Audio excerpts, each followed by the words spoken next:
It's important to understand what the 5G is doing and what they say it's doing. We're told on the IEEE beamforming document that this technology cooked your eyes like eggs in World War II.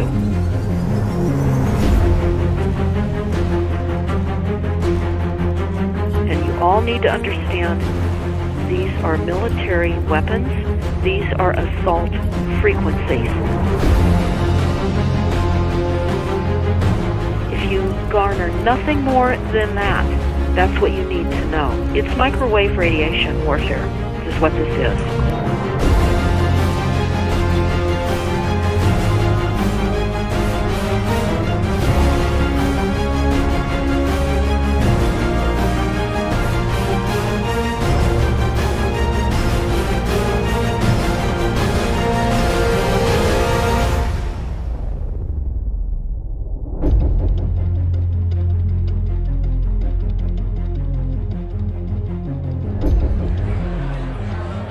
Ladies and gentlemen, please join me in welcoming to the National Press Club Federal Communications Commission Chairman Tom Wheeler.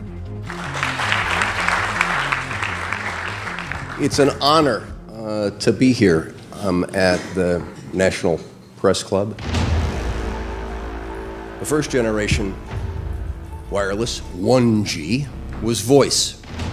The second generation, 2G, allowed both talk and text. The third generation, 3G, the internet, in a limited way. And today's technology, 4G, completed that digital migration. But if anyone tells you that they know the details of what 5G is going to become, run the other way. This video is brought to you by the number 5 and the letter G. And pretty soon, everything else will be too. I have to tell people 5G is a killer. I'm Mark Steele. Anybody who hasn't heard me, I'm a weapons systems head-up display expert. I'm one of the leading experts in the world. I've actually brought cover in relation to this, and the reason I became an expert was because I invented them. What I'm going to say to you today, do not believe a single word I say. Not one. I want you to do your own research. You'll find it's absolutely terrifying. You got your body cam? Aye. Oh, good lad. Right, because I can talk to that. This 5G roll-out is a weapon system. I've got a letter in with central government because I know about weapon systems more than anything other.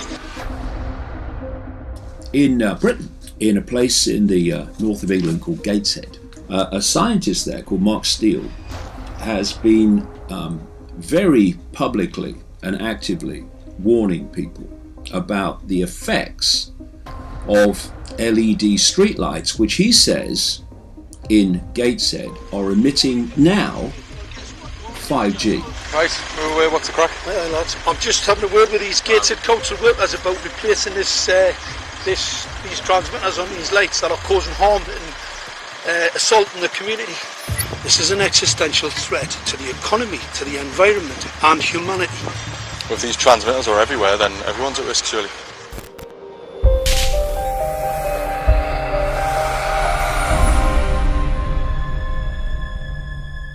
There's a lot of confusion about what 5G is. The G stands for generation. So you started off with the first transmitter system. Back in the 1980s. In the 80s, yeah. So you had 1G, then you had 2G. And as the generations moved on, you started to see more complex signal systems, cleverer pieces of antenna designs, etc., etc. So the whole thing became more data, quicker downloads, etc., etc. However, 5G is something completely different. Alright, let's get a breakdown. Let's tell the people what this really is. This is the 5G transmission device. That's a hell of a beast, that, isn't it? These are the uninsurable transmitters. Just get a good look at that, guys, because obviously I know there's quite a few experts who want to see more detail about the transmitters and the chipsets. Just have a good look, boys. This is the control management system masquerade. There's an antenna there, you see that? What is this phased array antenna here? What's that? This is for phased array, alright? As you'll see, it's got a driver, it's got some chip there. It's one chip. Look at the chipsets on this. This is your dystopian world. What did Gateshead Council say? I'll tell you what, I think we better send some of these educated fools back to school, or just send them to prison, whichever's the easiest. I think prison's probably better. Alright, that's 5G, guys. That's 5G hardware.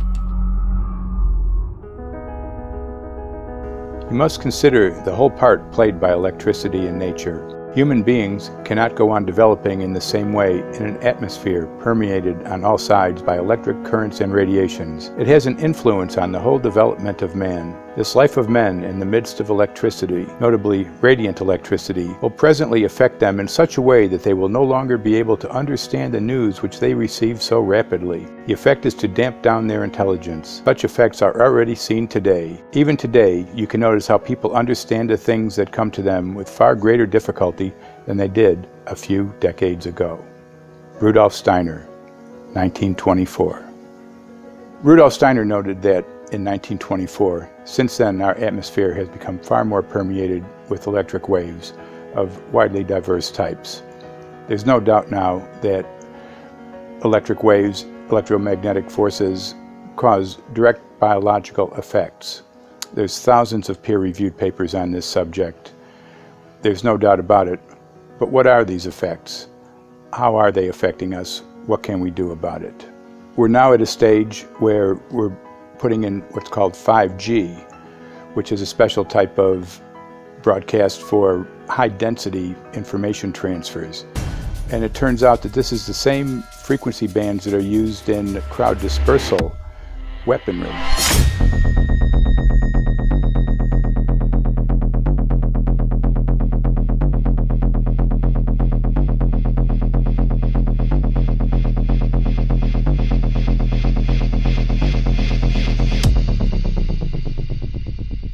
5G, first and foremost, is densification. So it's significantly more transmitters in close proximity to a human, and it is also a sophisticated, illegal, unlawful transmitter. What I mean by that is it is a high gain dielectric lens antenna, and what that allows 5G transmitters to do is to 3D map its environment in your home. The 868 megahertz frequency is specific for battlefield interrogation systems, so sub-gigahertz. It allows the signal to travel through concrete brickwork with ease, and it can actually data gather. It is a target acquiring system. Phased array is basically radar off the battlefield.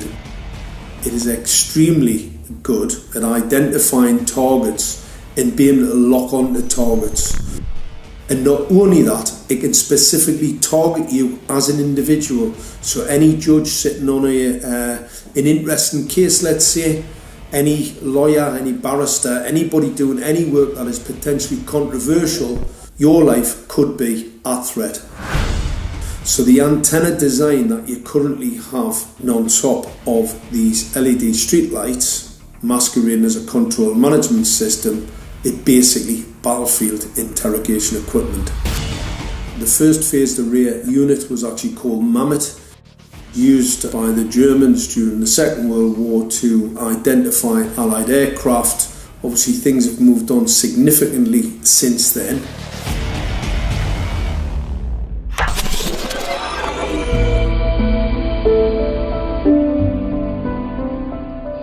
Well, I joined the Royal Navy in 1960, and I specialised in microwave warfare. Radar, obviously, which uses microwave, but they don't just teach you radar, they teach you all about microwaves and other uses. So I understood about microwave warfare and how it can damage people, how it can harm people. Microwaves then were used as weapons, as they are today.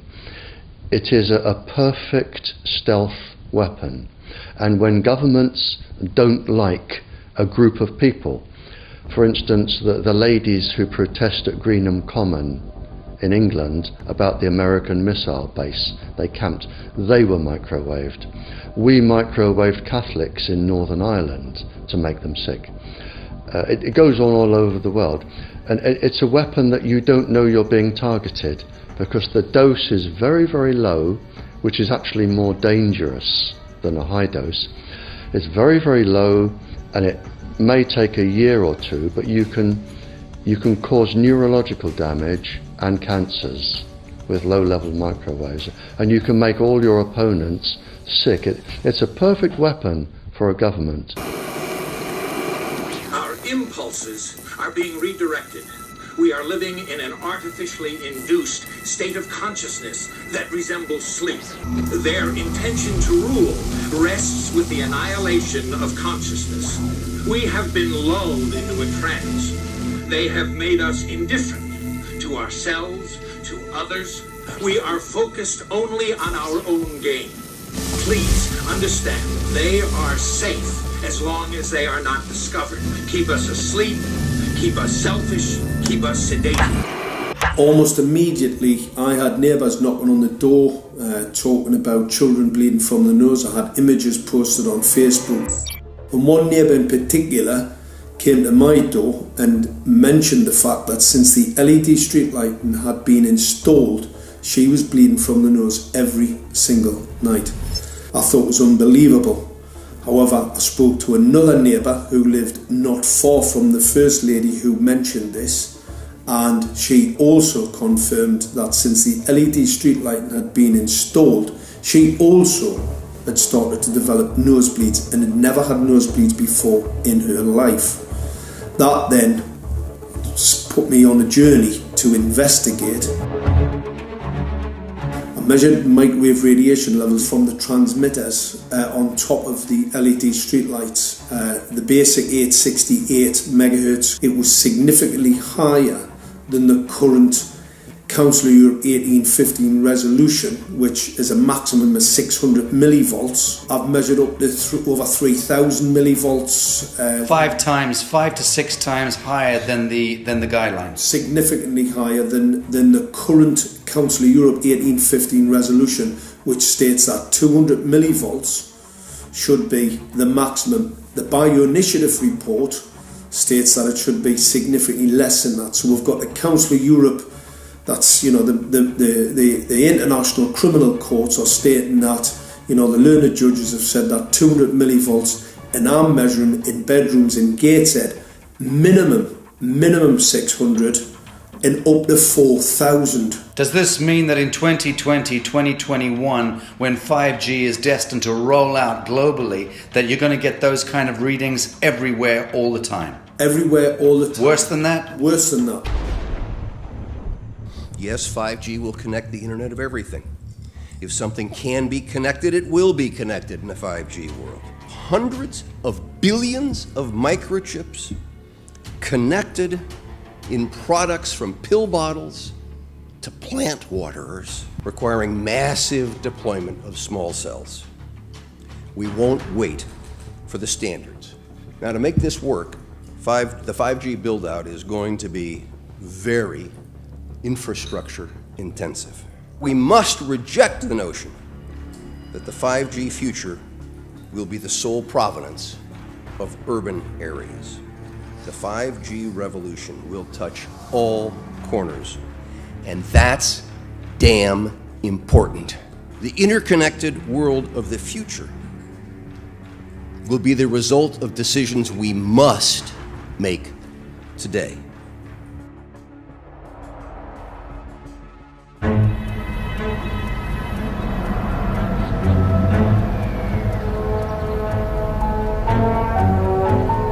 The main issue before us today is Senate Bill 637 and Senate Bill 894, the former by Senator Hugh and the latter by Senator Knopf.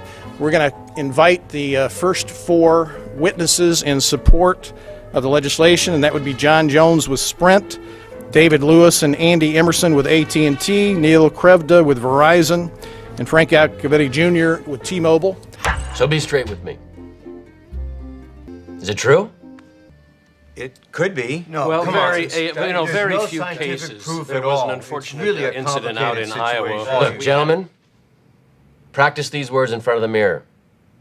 Although we are constantly exploring the subject, currently, there is no direct evidence that links cell phone usage to brain cancer.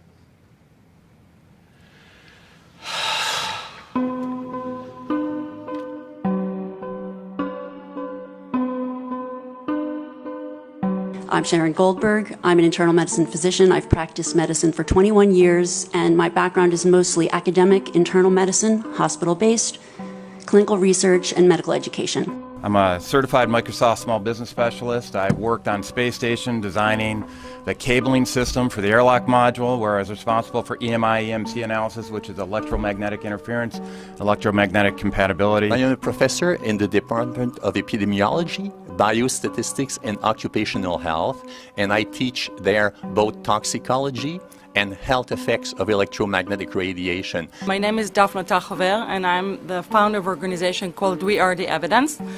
We are an organization that represents the many adults and unfortunately many children who have become very sick from wireless technology radiation. There seems to be a couple false Easter eggs being put out there right now. I want to make sure we dispel that right off the gate. The effects of wireless on health scientifically are very, very clear.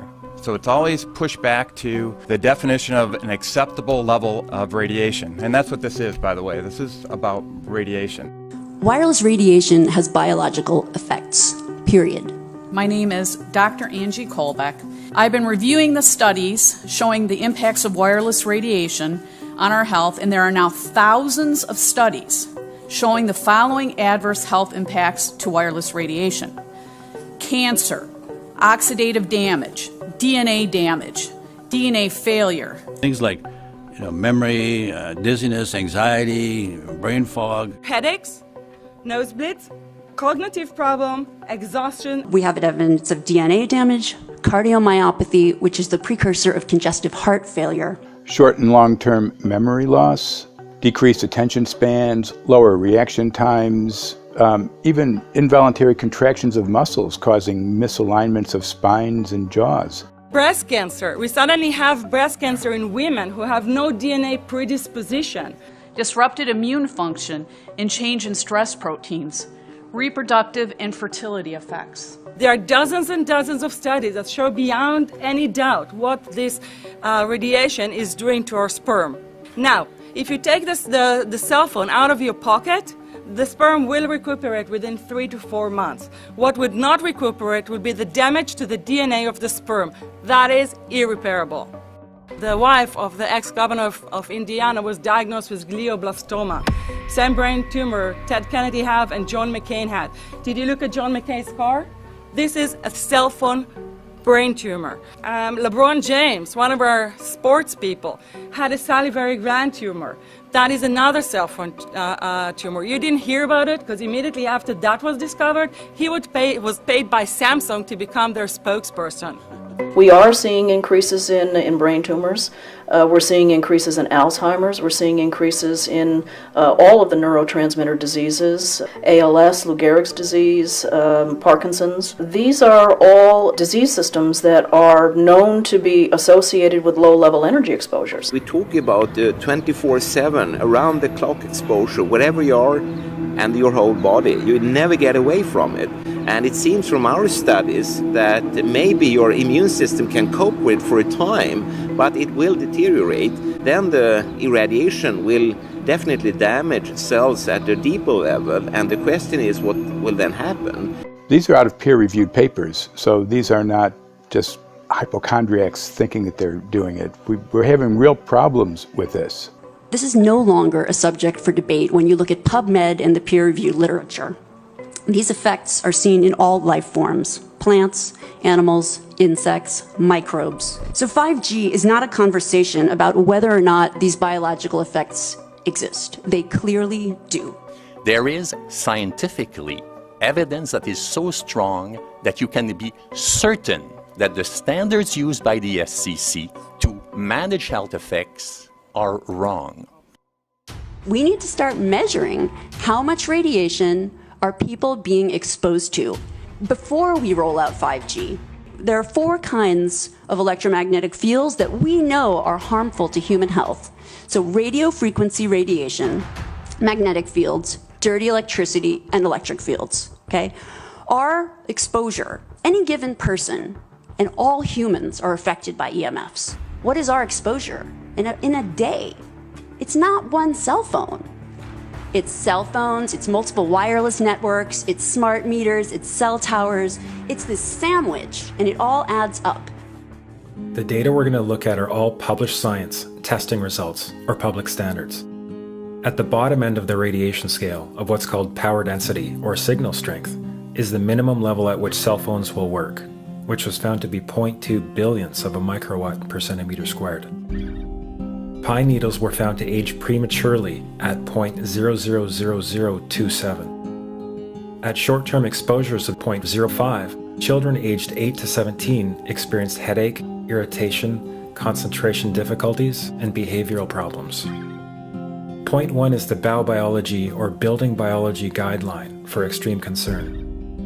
1.0 produced sperm DNA fragmentation and a decrease in sperm viability in vitro. Also at 1.0, the science shows the following bodily effects can occur: headaches, dizziness, fatigue, insomnia, chest pain, difficulty breathing, and indigestion. 2.5 saw altered calcium metabolism in heart muscle cells. 4.0, changes in the hippocampus affecting brain memory and learning.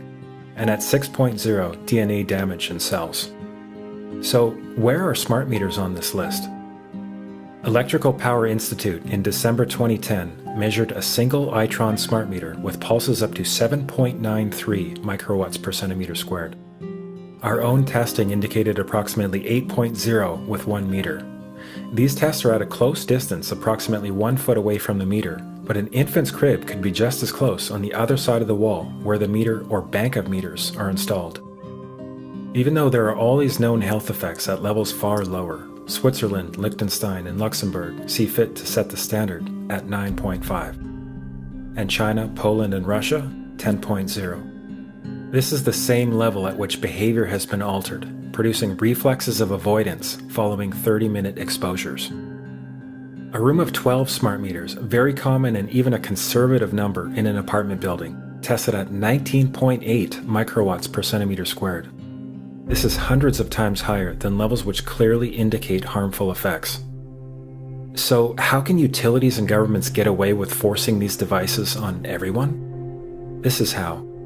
In Canada and the US and several other civilized countries, the safety limit is set at 600 to 1,000 microwatts per centimeter squared.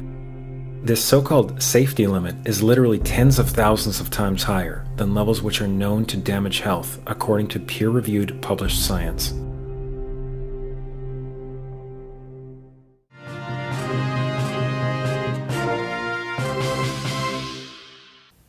Faster, better, more reliable internet. That's the promise of 5G technology, but there is also the peril. Health hazards associated with radio frequency that is higher also and requires more transmitters and antennas. And the stark, simple fact is the health hazards are unknown and unstudied. And that is a sign of neglect and disregard on the part of the Federal Communications Commission that seems unacceptable. There have been no answers so far. The FCC basically has said everything's fine, but in order to reach a conclusion about the health and safety of this new technology, we need facts. Mr. Chairman, thank you for having this hearing. 5G, as you well know, also uses higher frequency waves that don't travel as far and will rely on a network of hundreds of thousands, potentially millions of small cell sites. And the question then is, are there any health implications, any public safety implications to those additional sites that are likely to be located close to homes, schools, workplaces, and closer to the ground, correct? Correct, Senator. Yes. So my question for you, particularly Mr. Gillen and Mr. Perry, how much money has the industry committed to supporting additional independent research? I stress independent research. Is that independent research ongoing? Has any been completed? Where can consumers look for it? And we're talking about research on the biological effects of this new technology. Thank you, Senator. I think, thank you for your focus on the issue. Safety is paramount, and as you alluded to, we rely on the expert agencies, we rely on the findings of the FDA and others as to the requirements to keep all of us safe. There are no industry-backed studies, to my knowledge right now. Happy to visit with you as to what opportunities you think there needs to be more studies, and we're always for more science. We also rely on what the scientists tell us. So essentially, the answer to my question, how much money? Zero. I can certainly follow up with you, Senator. To my knowledge, there's no active studies being backed by industry today. Anybody else know of industry commitments to back research, fund it, support it, to ascertain scientifically the health effect? No, I'm not aware of any. So there really is no research ongoing. We're kind of flying blind here, so far as health and safety is concerned. Thank you, Mr. Chairman.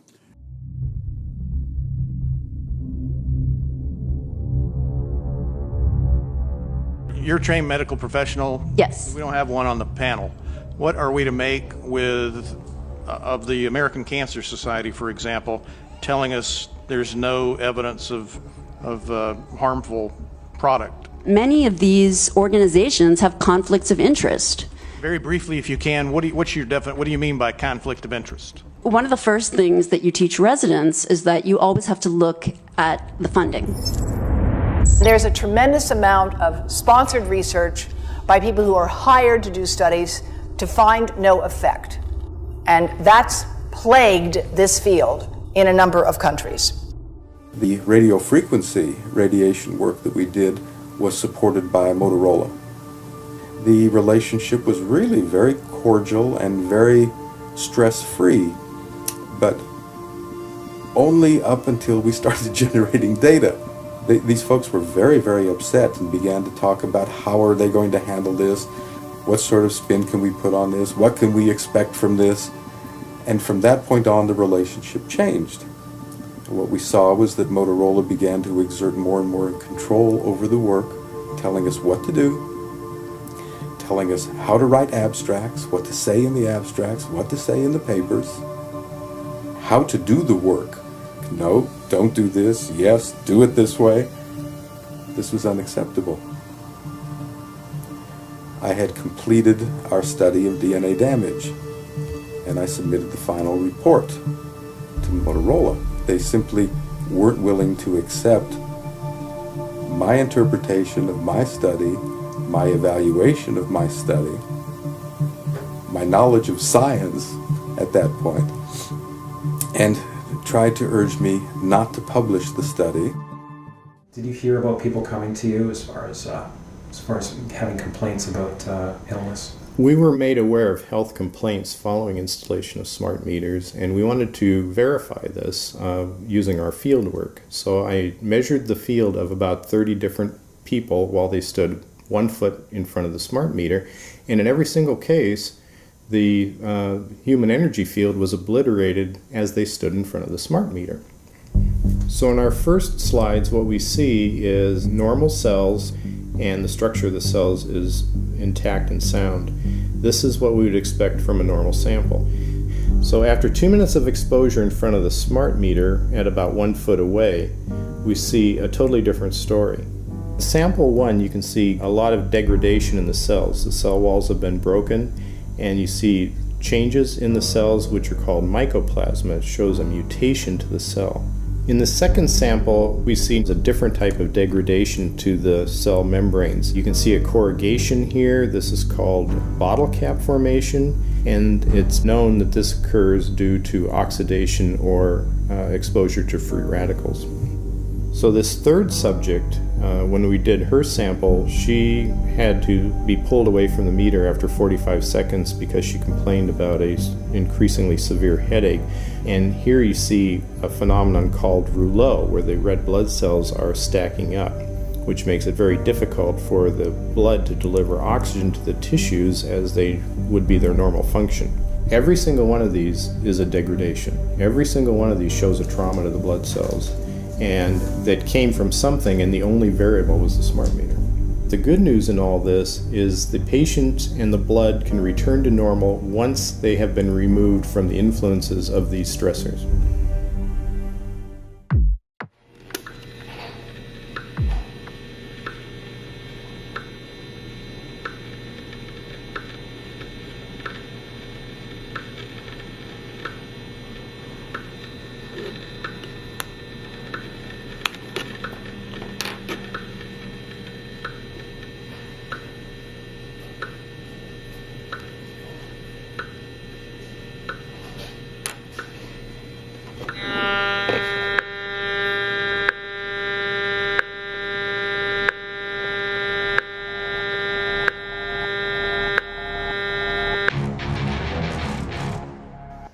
Some of the effects that we can look at, well, one thing is just our regular Wi-Fi, 2.4 gigahertz.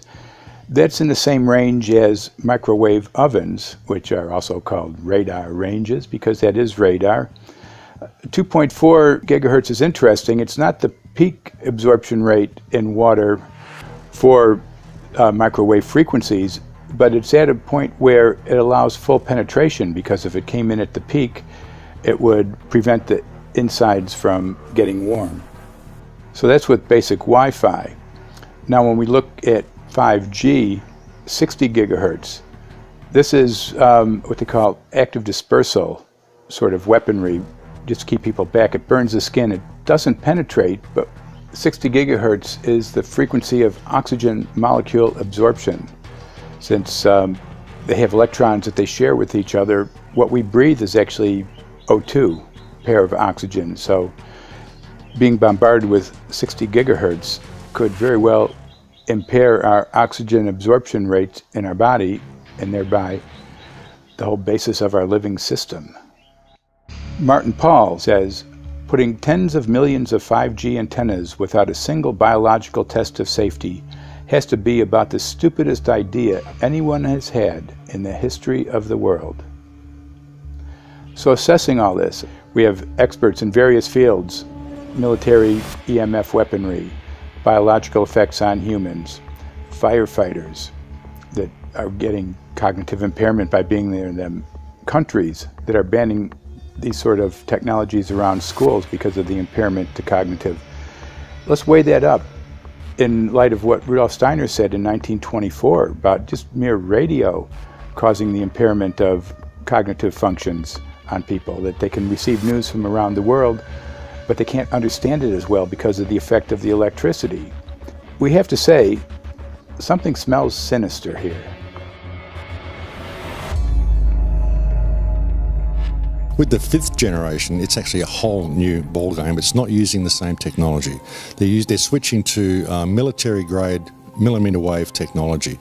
And when you look at this technology, I mean, if you go and look at DARPA reports, come and look at some of the patents that the United States military has put out on what they can do with psychological weapons, all sorts of things, crowd control, active denial, anything you can think of, this is what they can do with 5G. So any type of military application you can think of which has an electromagnetic base, they can do with 5G. And they're putting this out blanket across the population. Ladies and gentlemen, the President of the United States. Good evening, my fellow Americans. In the councils of government, we must guard against the acquisition of unwarranted influence, whether sought or unsought, by the military-industrial complex. The potential for the disastrous rise of misplaced power exists and will persist. We must never let the weight of this combination endanger our liberties or democratic processes.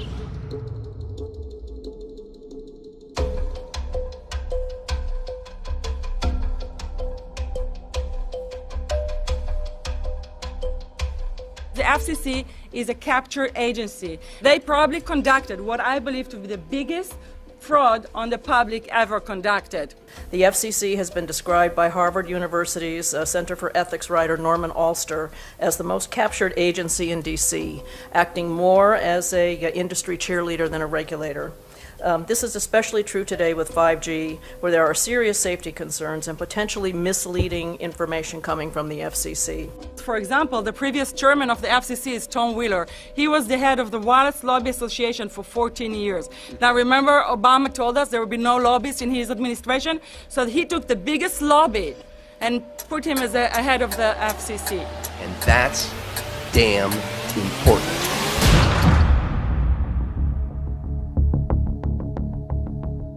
In 1993, the FCC started a rulemaking to adopt the IEEE regulations on this issue. IEEE is an engineer association. Why is it that we adopt regulation of engineers who maybe know how to measure this radiation when it's passing a wall, but not when it's passing a body? All our health agencies objected it, saying that it makes no sense to adopt engineer association, that they had not even one biomedical person on their team. They are effectively indemnified against adverse health impact lawsuits when the acceptable limits are higher than the limits actually shown to show harmful health effects. The FCC guidelines were developed for short-term exposures, 6 minutes, 30 minutes, depending on it's a phone or an outdoor exposure. And they have absolutely no connection to the biological effects that have been very clearly summarized in the Bio Initiative. So as you can see, there's a number of individuals in this room today that have serious concerns about this as regards to their health. If one of your companies decides to put one of these small cells up at a pole that's within, say, 50 feet of one of their houses, what recourse do they have to say, is there a way to move it somewhere else? There's language in the bill so that the authority can require the applicant to come forth with certification of compliance with the FCC's rules related to radio frequency emission. Remember that denial of request or denial of permit request that you can put in? It's going to point back to the acceptable levels as determined by the FCC. Not the EPA or not the CDC, the ones who usually take care of health concerns, but by the FCC, which is staffed by former members of the telecommunication industry. That's the fox guarding the hen house. It's a fact that most insurance companies will not indemnify against EMF effects. Telecom companies around the world are warning their investors of potential major costs due to real or alleged risks of EMF pollution from their products. Interestingly enough, they're warning their investors, but they're not telling their customers. They're basically keeping it quiet because that's where their money comes from. So we're using technology that could be very potentially harmful to us, and the investors know it. But their only worry is that they might lose money, not that our health might be affected. First of all, I think what you should really think about is why is it that they're not insured? It's not that they chose to be self-insured. They actually rejected by the insurance company from being insured because they understand the risk.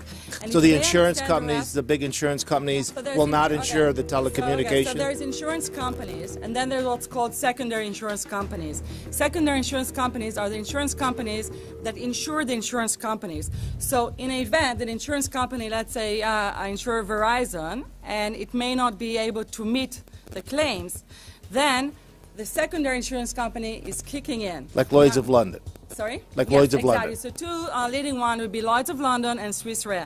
Both told the insurance company not to insure the wireless industry, and this is why they're not insured. And that should give you a hint. Now, this is exactly why they have to prevent a health lawsuit. And how do they prevent lawsuit? That goes back to Section 704.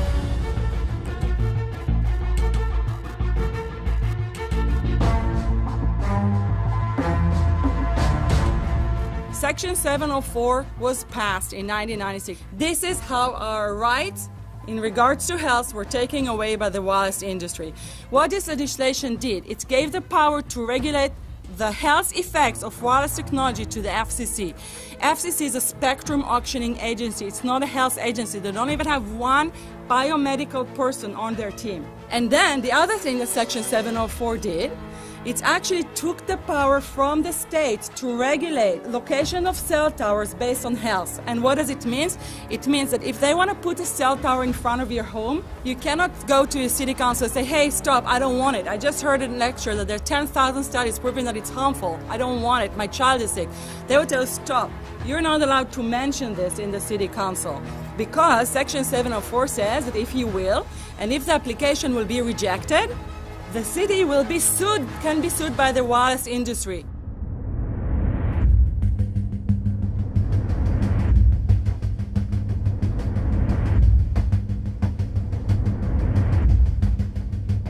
A major U.S. government study on rats finds a link between cell phones and cancer. Very first government study linking the radiation from cell phones to cancer. Two-decade, $30 million federal study out today found there is some evidence of a link between cell phone radiation and brain cancer.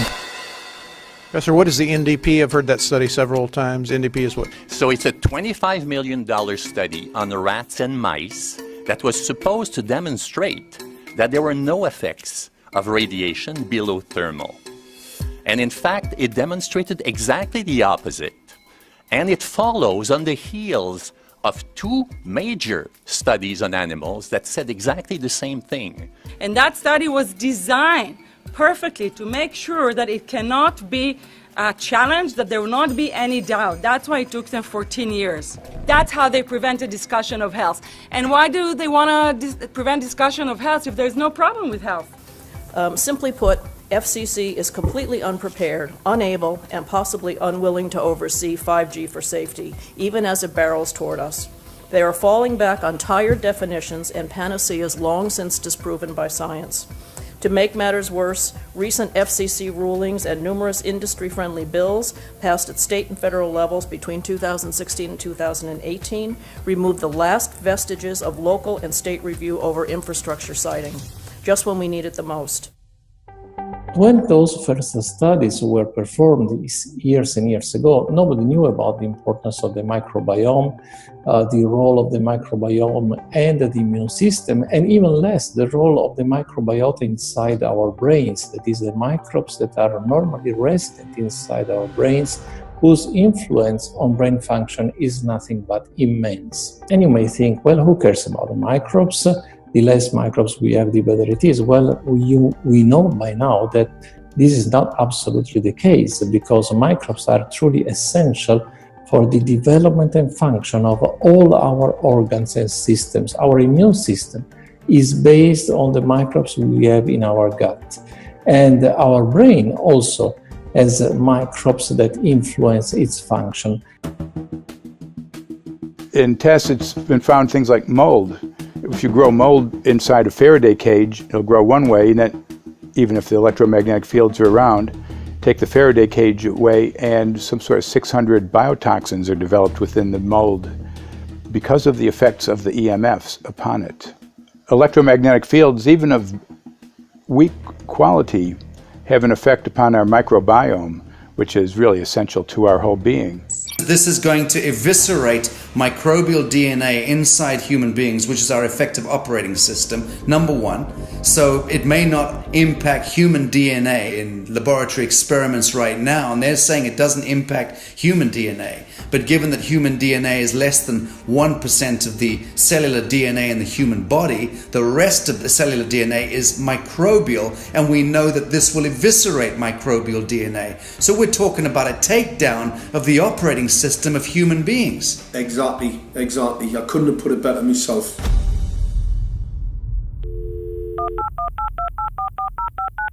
John Brandt. Good morning, Mr. Brandt. Wow, this is Amanda from Virginia. Hi, how are you? Hi, I've been trying to get a hold of you for months now. You guys are covering up chemtrails.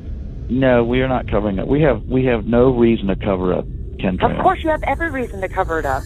Every reason. It's called losing your job. What reasons would that be? Oh, well, you personally, you would lose your job if you were to reveal anything to me, and it's probably unsafe for you to even be speaking about this, considering the types of individuals you work for. It's not unsafe. It is unsafe. There's no problem with us talking on, you're a citizen, you're making a complaint. Oh, Lord, have mercy on myself. It's a complaint in an area that we don't have authority to regulate.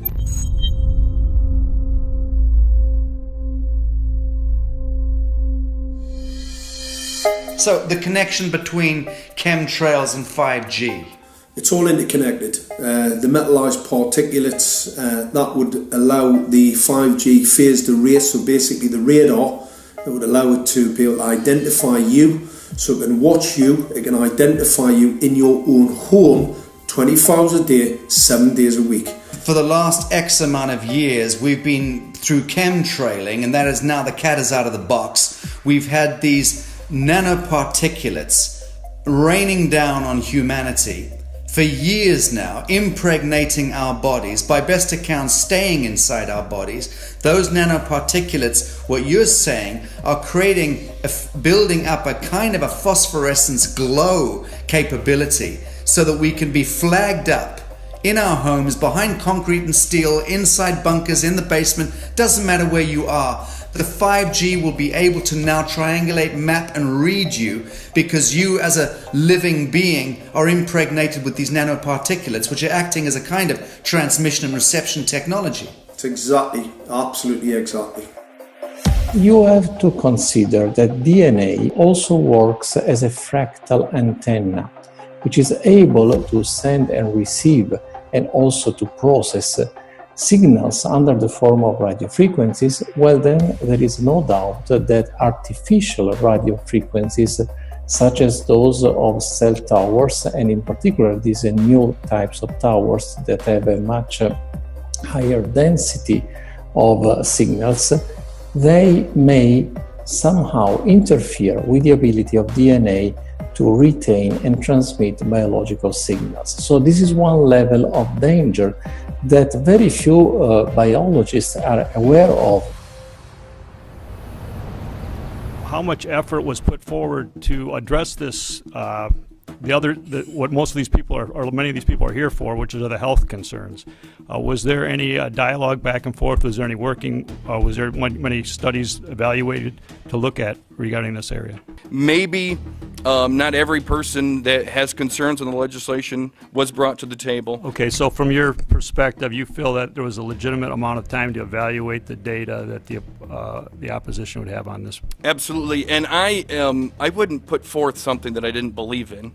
And I'll tell you, as I mentioned earlier, and it's been commented several times amongst the panel here, this is truly an economic development issue. Our 3-year-old, again at home, is outraged when we pull out the driveway and he's not able to access Wi-Fi.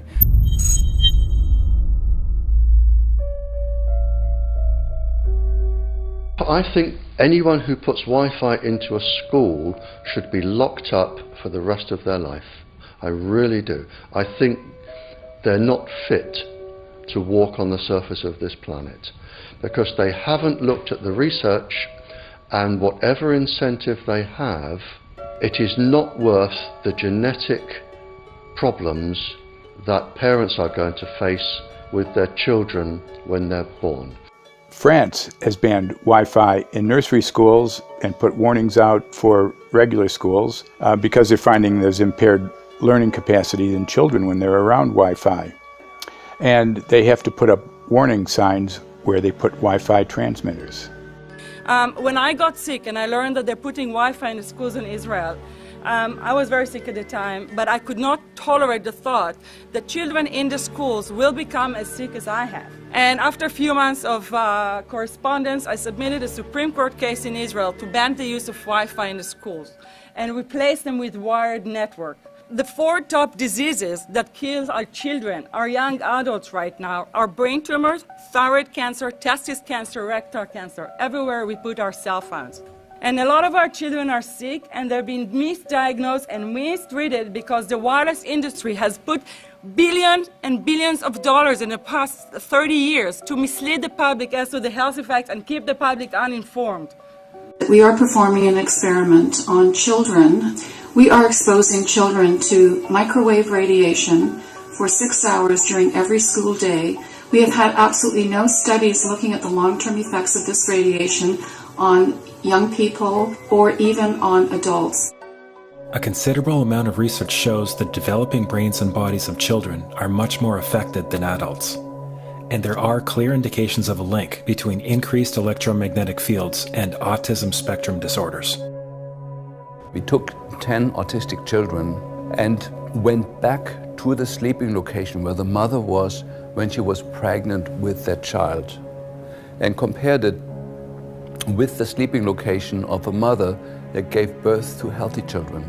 We had 10 mothers in that group, 10 mothers in this group, and in the group of the autistic children, we found that the measurements that we got for the microwave exposure was elevated compared to the group of children that were normal. The fetus is affected. The exposure to man-made electromagnetic fields has become the first factor that could be isolated ever in autism that could predict autism. The fifth generation of wireless technology, or 5G as it's being rolled out worldwide without safety testing. Let me say that again, without safety testing. And how we've got scientists and doctors and environmental organizers saying, stop this. Because in terms of the effects of wireless radiation, the science is in. Wireless radiation can lead to cancerous heart tumors, brain tumors, DNA damage. Wireless radiation is linked to infertility, to autism, Alzheimer's, and more. And guess what? All the effects that I just listed, those are some of the effects that are known according to the technology that's being seen today.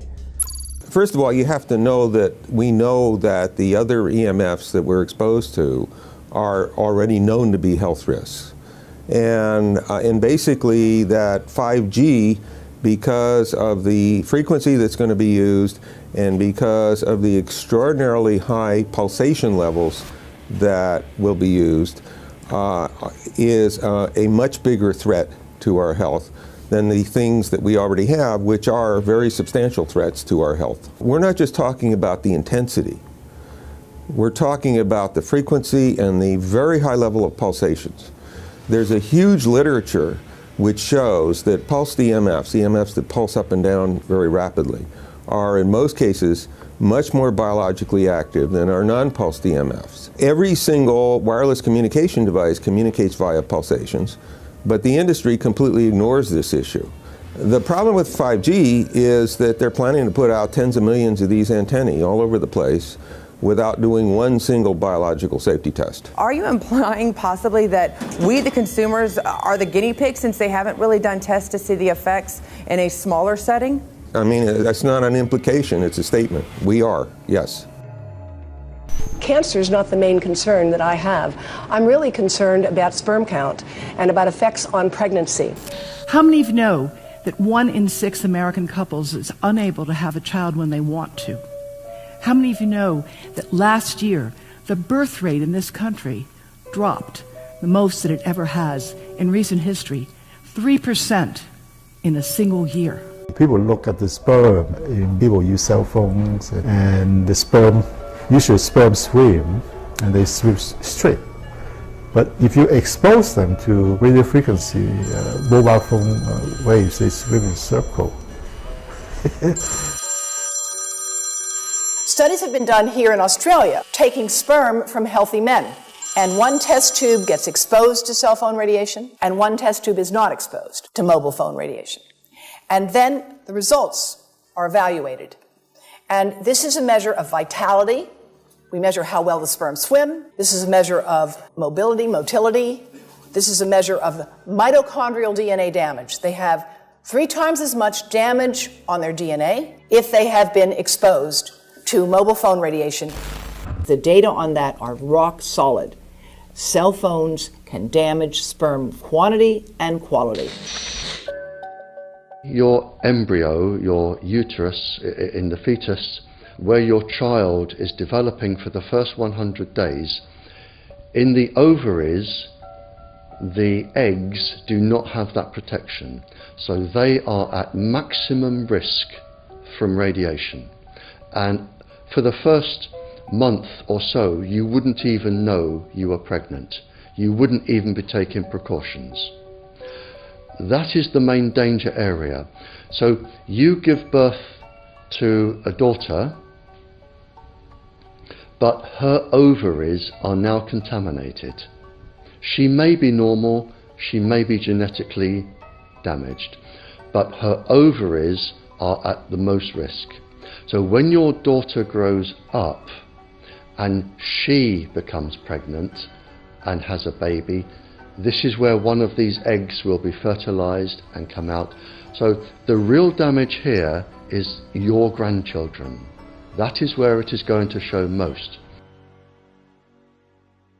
Do you think that there is a chance that within the third generation of females, they may be irreversibly sterile?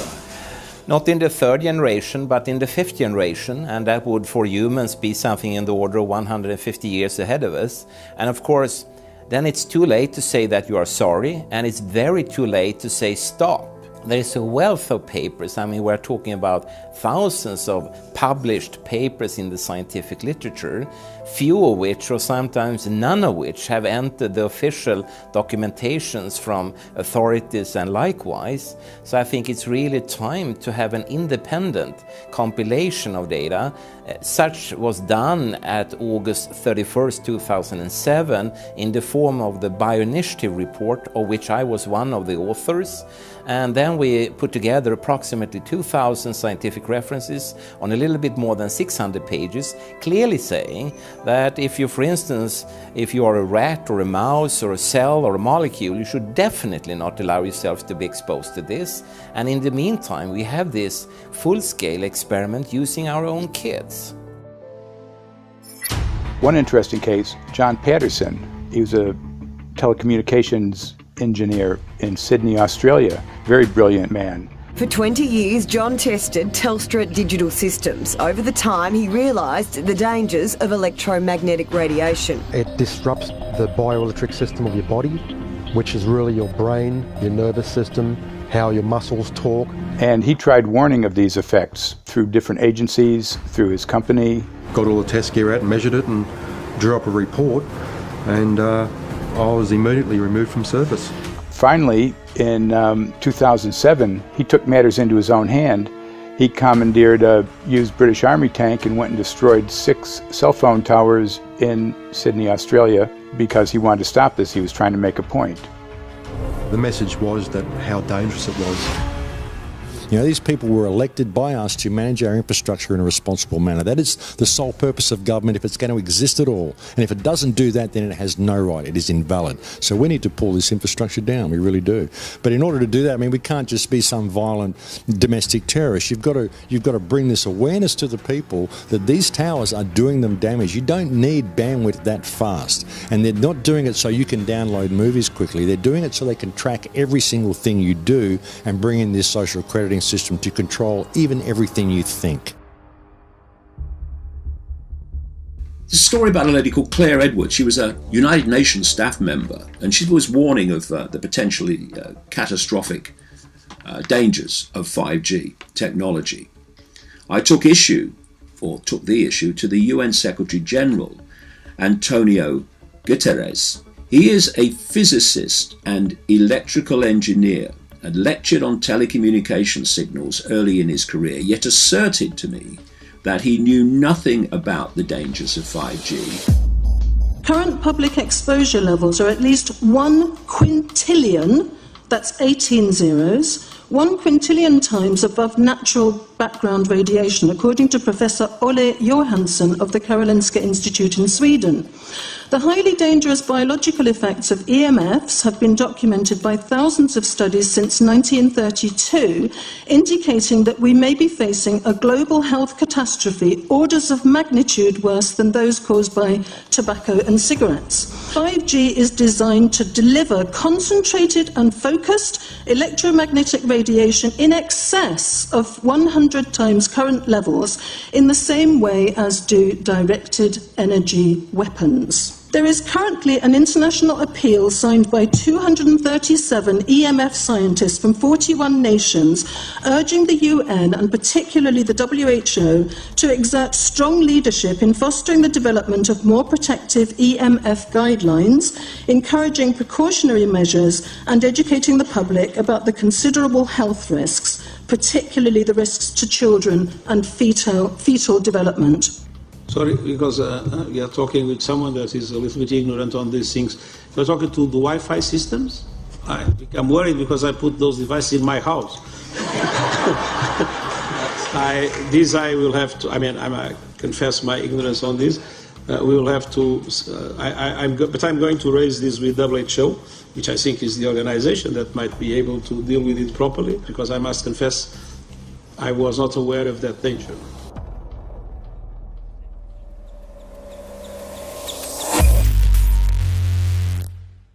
In 1996, when the Telecommunications Act was passed, in it was a provision essentially that kept local officials from addressing health issue concerns when approving or not approving a cell tower. So that's correct. But then something new is happening. We've talked a lot about it on the Solari report, thanks to Jason Bogdan-Smith and his website EMF Warriors. But this is new. This is very, very new. So you're basically, sending out an appeal on something that in one sense hasn't happened yet. This is not just an incremental change. This is a big step up. It's a sea change. An onslaught's not an improper word. It's a bombardment. So instead of a cell tower 1 mile or 2 miles from you and you still have cell phone service, we're going to have antennas every block, and some poor soul is going to have one mounted to a utility pole maybe less than 20 meters from their home.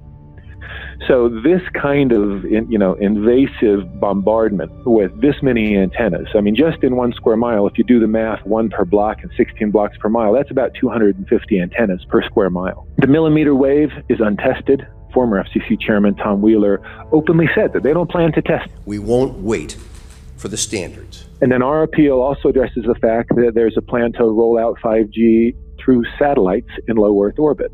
So 20,000 satellites, which will cover every square foot of the planet with a 5G signal.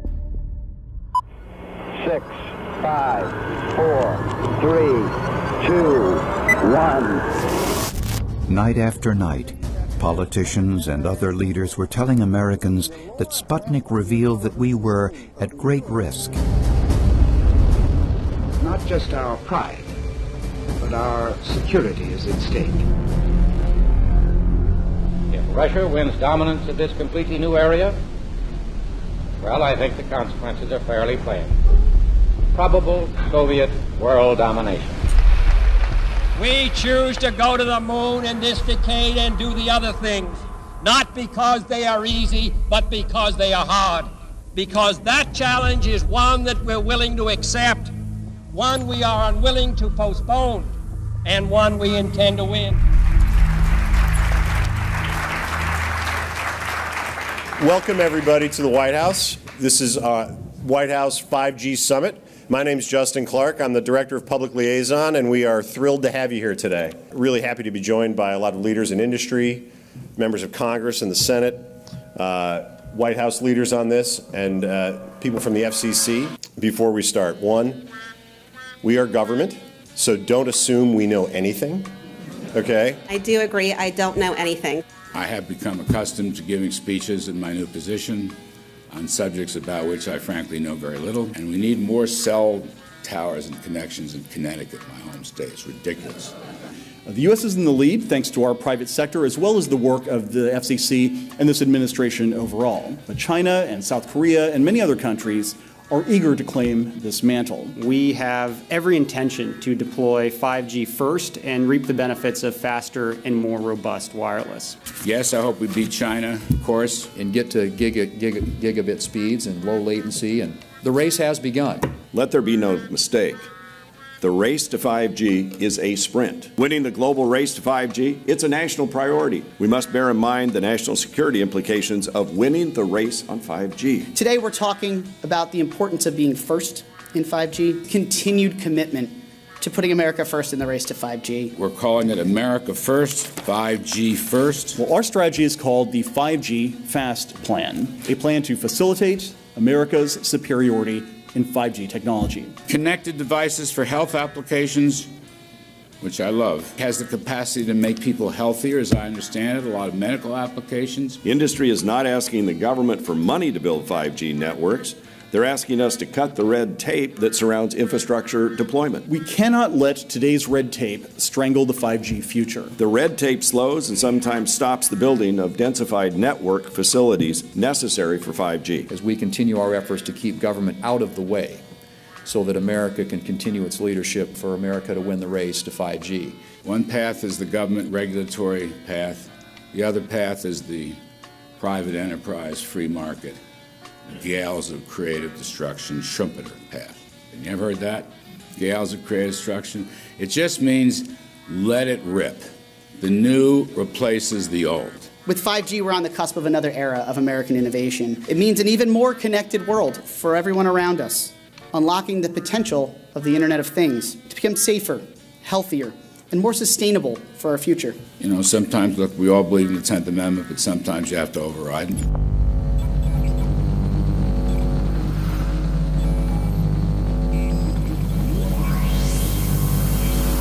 By the way, the 1996 bill permits that kind of override.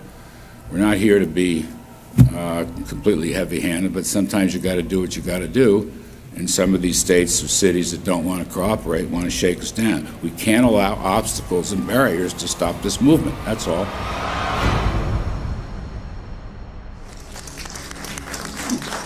And this happened in Canada. I mean, there were some activists I was working with up there that said, well, you know, we won a victory. We got the Public Utilities Commission to allow us to opt out. And I said, boy, that's divide and conquer. They just got rid of the people that were raising hell.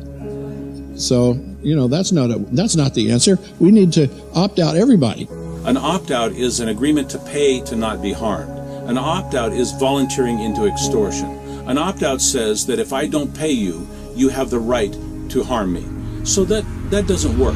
This is a mandate. This is being pushed down your throat by a company that is not responsive, by a government that is not responsible, and it's being done in a collusion that's designed to undermine the individual rights of individual people in communities across the country and around the world. The Minister for the Environment has a duty.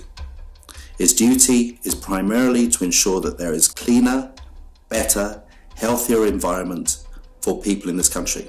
It's a simple duty. He also has a responsibility in regard to science and innovation to make sure that that happens. What seems to be happening here, in fact one could say undoubtedly happening here, is he's using science and innovation to ensure that our right to life is threatened. There have been no public debates. There is no public discourse. There are no public disclosures as to why, when, how, what is going on in regard to 5G. That by itself is a breach of ministerial responsibility, and one which we really should look at in terms of a private prosecution against the ministers who have failed to protect our right to life. Okay, smart technology, smart meters, smart cars, not that smart, huh?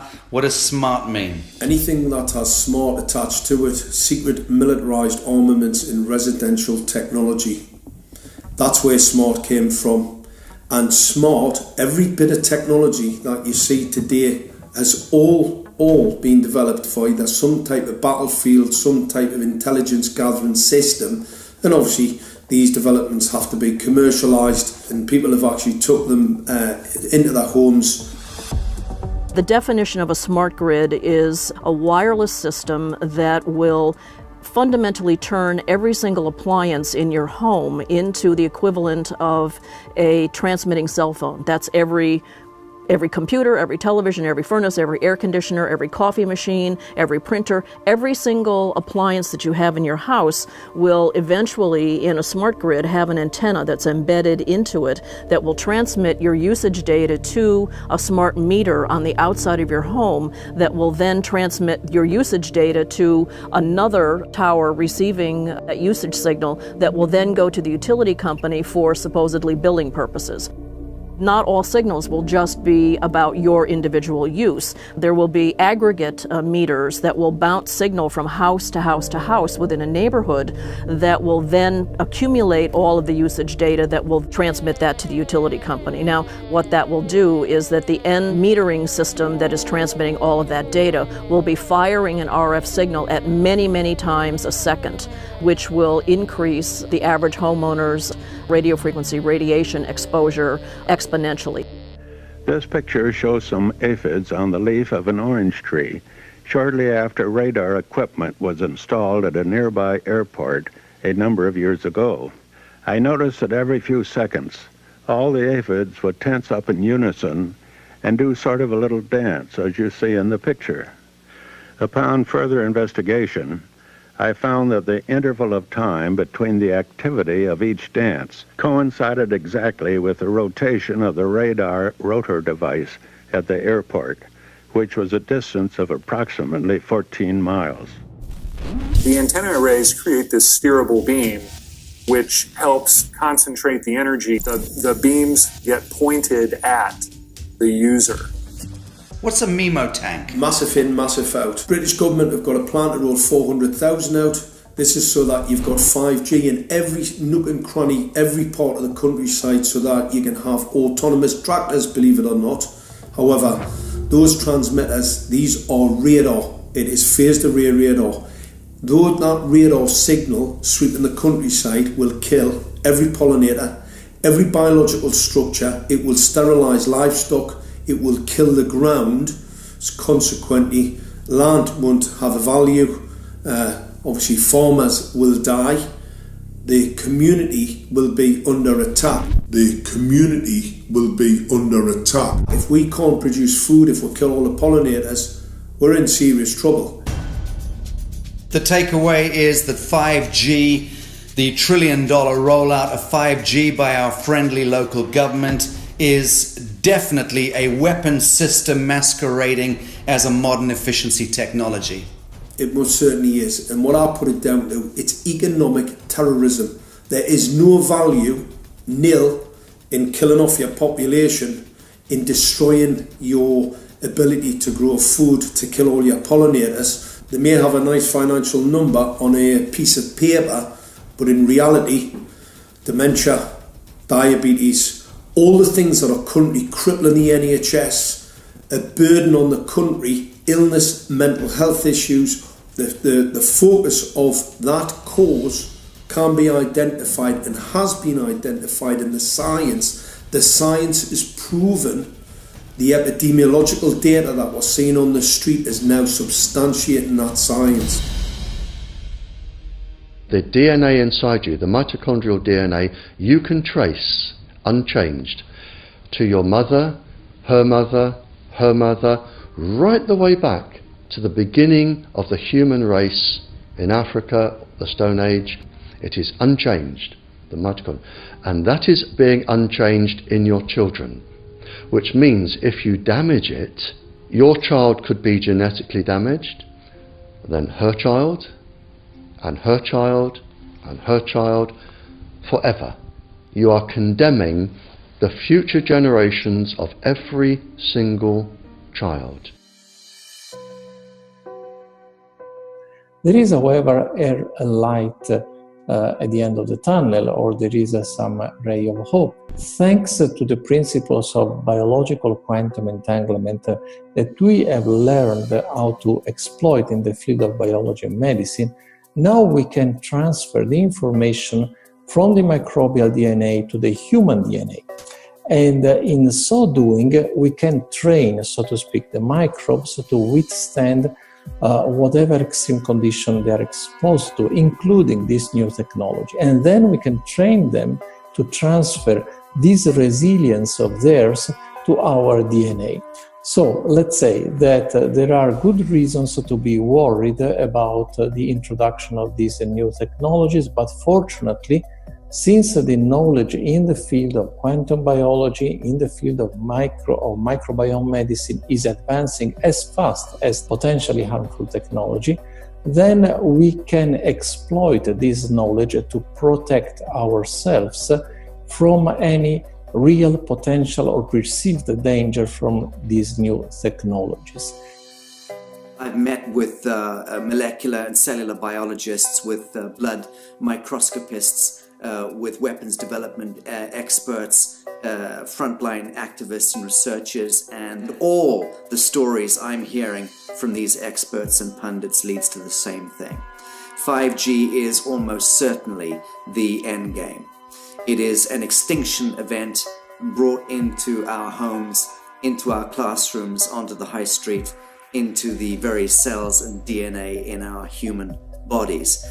It is such a perilous threat that it is almost impossible to imagine, let alone describe. When the 5G signature goes live, it will tap into a multitude of satellites which are in geosat orbit around the surface of the Earth. Millions of surface antennas will pick up that signaling and will then scatter the signaling into hundreds and hundreds of millions of different micro antenna systems set up on street lamps and even in your home, which you're not aware of incidentally. The LED light bulbs in your home invariably contain the micro or nanotech lens flare capacitors which will receive the 5G signaling, and it will proliferate the 5G signaling everywhere by exploding the signal into billions of photons which will target everything all at the same time. This is stealth technology. This is invisible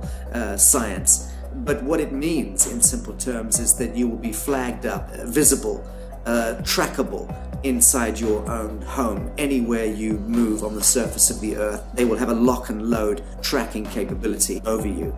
You will be visible to invisible masters, each one of us, all the time. Today, our governments and the corporate sector have managed somehow to infiltrate the mainframe of our civilization and are pushing through a $20 trillion infrastructural rollout without any, and I mean without any, health science running behind it. There have been no tests. Your government and your health authorities are either in collusion on this matter of genocide and ecocide, or they're just damned stupid, and I would suggest it is the latter. Shame on the technologists and the electricians who are furthering this technology in our homes, in our offices, in our streets. Shame on the legislators and the parliamentarians and the troglodytes and bureaucrats that proliferate our society today. Shame on that echelon for putting their signatures to contracts which allow the fast tracking of this technology into our homes and onto our high streets. Shame on the parliamentarians and international leadership whose wet ink signatures and seals of office are sanctioning and permissioning the rollout of something which is arguably the greatest threat to humankind. Shame on each one of us who now fail to get up out of our homes, walk out of our front doors, and challenge every so-called authority who dares to violate our bodies, our homes, and our future generations.